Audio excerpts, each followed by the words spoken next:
Isang gabi habang si Marco ay nasa trabaho, naranasan ni Elena ang pinakamatinding takot sa kanyang buhay. Nakita niya ang refleksyon ng isang babae sa lumang salamin sa kanilang sala.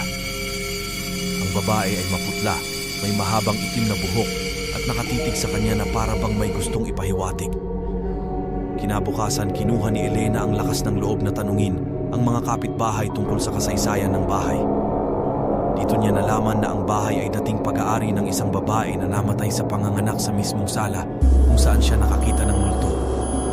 Simula noon, lalong lumala ang mga pangyayari.